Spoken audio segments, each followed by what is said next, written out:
I wrote this episode to be part of the second season of 50 Things That Made the Modern Economy, but my editor's the kind of chap who always peeks at his Christmas presents early, so he insisted we broadcast it last year. Well, it's Christmas again, and so we've decided to give you it again, this time with some extra facts about Santa.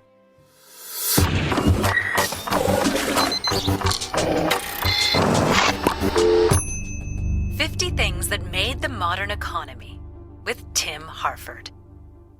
Kentucky Christmas!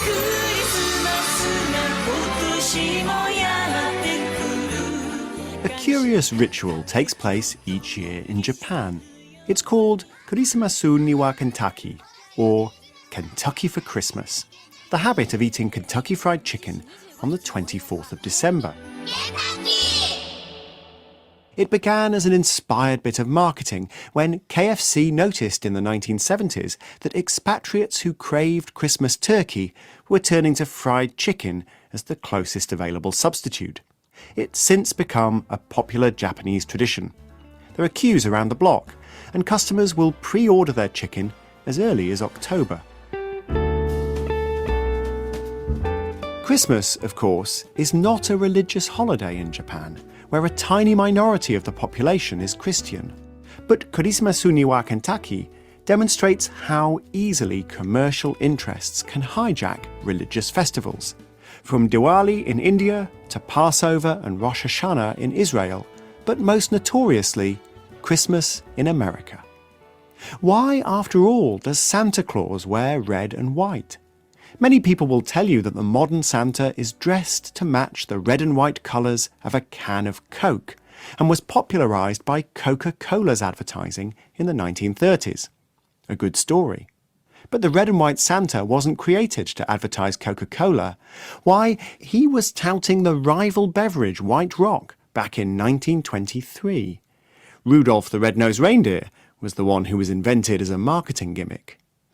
The modern Santa Claus is actually a century older, adapted from Dutch traditions in the once Dutch city of New York by prosperous Manhattanites such as Washington Irving and Clement Clarke Moore in the early 1800s.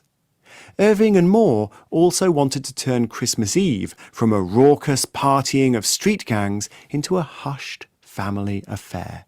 Everyone tucked up in bed and not a creature stirring. Not even a mouse. Moore, who penned the line "'Twas the night before Christmas" in 1823, did as much as anyone to create the American idea of Santa Claus, the patron saint of giving presents to everyone, whether they want them or not. It was in the 1820s too that advertisements for Christmas presents became common in the United States. By the 1840s, Santa himself was a frequent commercial icon in advertisements. The gift-giving tradition took firm hold. 10,000 people paid to see Charles Dickens give readings of his Christmas Carol in Boston in 1867. It's a story light on biblical details and heavy on the idea of generosity. Down the coast in New York the same year, Macy's department store decided it was worth keeping the doors open until midnight on Christmas Eve for last-minute Christmas shoppers. The Christmas blowout, then, isn't new. Joel Waldfogel, an economist and author of Scroogenomics, has been able to track the impact of Santa on the US economy across the decades. By comparing retail sales in December with sales in November and January, Professor Waldfogel has estimated the size of the Christmas spending bump all the way back to 1935, the era of the Coca-Cola Santa. It may surprise some to know that relative to the size of the economy, Christmas spending was 3 times bigger then than now. Waldfogel has also compared the Christmas boom in the United States to other high-income countries around the world. Again, perhaps surprisingly, the December spending boom in the US is not particularly large relative to other countries. Portugal, Italy, South Africa, Mexico and the United Kingdom had the largest Christmas retail boom compared to the size of their economies. The US is an also-ran.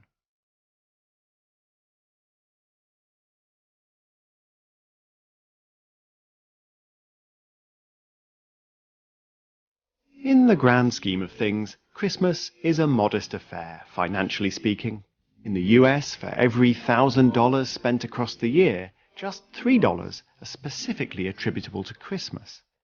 After all, you were going to have lunch anyway, and pay your rent, and fill your car with petrol, and buy clothes to wear. For certain retail sectors, however, notably jewellery, department stores, electronics, and useless tat, Christmas is a very big deal indeed. And a small fraction of a big number is still a big number. Waldvogel reckons that at least $60 or $70 billion is spent on Christmas in the United States alone, and worldwide, perhaps $200 billion. Is that money well spent? There are worlds of money wasted at this time of year in getting things that nobody wants and nobody cares for after they are got. That was the author of Uncle Tom's Cabin, Harriet Beecher Stowe, back in 1850, an early example of what is an annual complaint. Economists and religious moralizers don't often find themselves having common cause, but on the subject of Christmas, we do. We think that a lot of Christmas spending is wasteful. Santa's gifts rarely miss the mark. He is, after all, the world's #1 toy expert.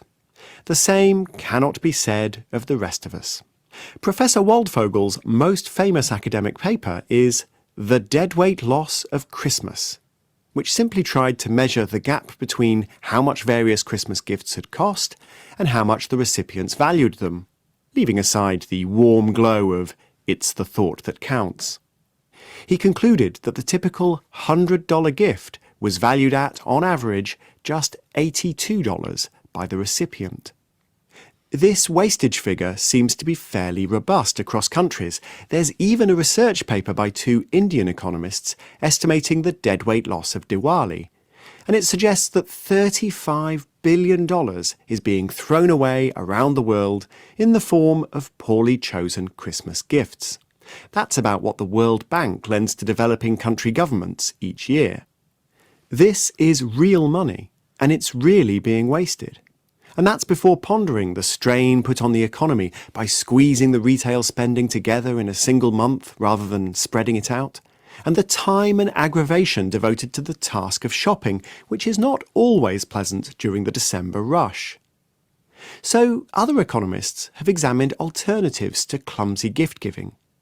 Gift cards and vouchers don't help as much as one might hope. They're often unredeemed or resold online at a discount. If you must buy a gift card, note that vouchers for lingerie sell well below face value on eBay. But vouchers for office supplies and coffee hold up pretty well. Wish lists fare better. Research suggests that recipients are generally delighted to receive a gift they've already specified. Givers are deceiving themselves to think that an off-piste choice will be more welcome. Even Santa Claus likes to receive a polite wish list from children. Who are the rest of us to think that we can do better? Or we could learn from the reformed Ebenezer Scrooge, who, Charles Dickens declares, knew how to keep Christmas well if any man alive possessed the knowledge. On Christmas morning, the only physical gift he gave was a prize turkey. The Christmas spirits had shown him that the turkey was sorely needed. Other than that, he gave people his company and his money, including a rise for Bob Cratchit. Money! That's the true spirit of Christmas. God bless us, everyone!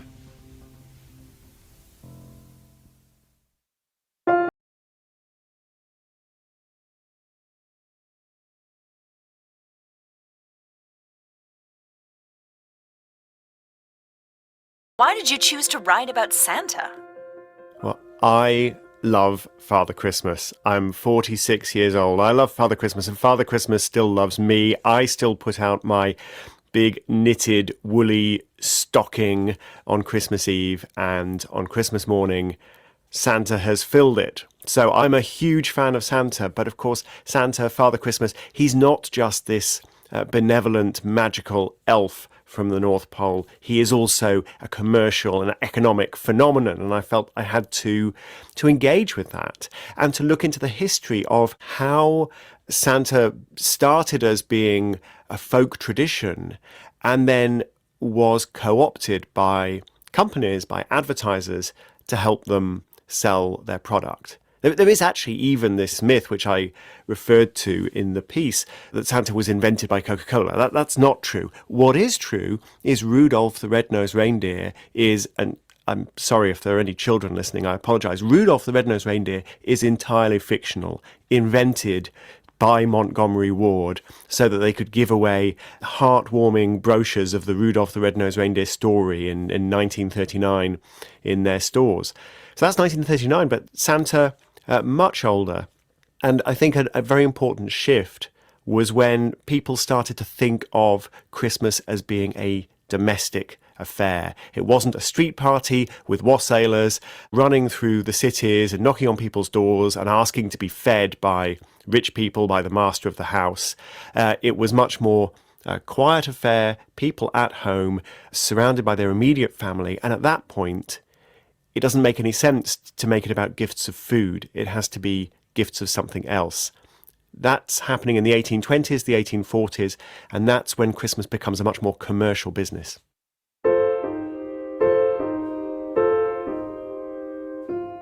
How did you go about researching this episode? The economist Joel Waldfogel produced a very famous research paper, The Dead Weight Loss of Christmas, and then more recently wrote a book called Scroogenomics, which looks at really Christmas from every possible angle. How big is the spending boom at Christmas? How long has Christmas been an important retail phenomenon? How efficient is Christmas? We economists love concepts of efficiency. Is there any way to give better Christmas presents? And I think if you wanted to boil down the message of Scroogenomics to a single sentence, it's Santa is brilliant at giving presents, but the rest of us aren't.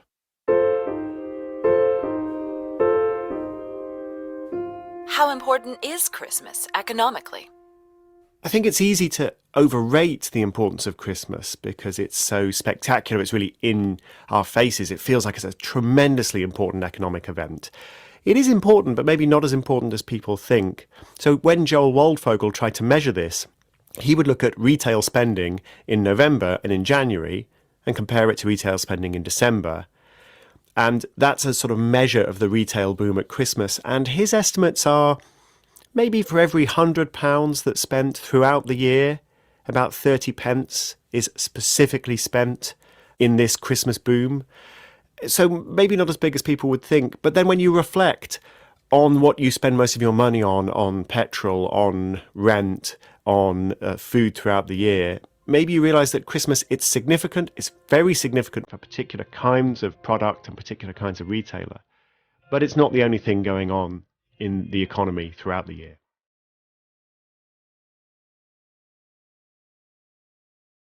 For a full list of our sources, please see bbcworldservice.com/50things. Thanks for listening to our Christmas episode. Next episode is all about retirement and how it shaped the modern economy.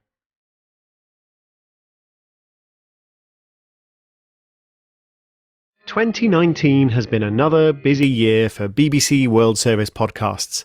Some of the subjects from our 2 seasons of 50 Things most likely wouldn't have existed if it wasn't for the space race, the Global Positioning Satellite System, and the CubeSat, for example, and also, I'd argue, the Interface Message Processor, the black box that sat at the heart of the early internet. So, if you haven't discovered it already, you might be interested in listening to what's been one of our biggest podcasts of the year, 13 Minutes to the Moon. It's the definitive story of the first moon landing in 1969, and how it almost went wrong, told by the people who made it happen. Search for 13 Minutes wherever you find your podcasts. To tell you all about it, here's Kevin Fong. Eagle Houston, you're go for landing, over. I believe that this nation should commit itself to achieving the goal before this decade is out of landing a man on the moon and returning him safely to the Earth. A story of breathtaking ambition. I thought that he was a little premature on making an announcement just in 10 years, since we hadn't even gone into orbit. A story of incredible innovation. I'm in charge of this stuff called software, but nobody knew what software was. A story of amazing human endeavor. It was the lack of fear. It wasn't the lack of knowing it was risky, but just weren't afraid of it. A story of triumph over adversity. As they pitch over and see the moon for the first time, Neil said, "We can't land here." A story where we all know the ending, That's one small step for man, but not necessarily the beginning.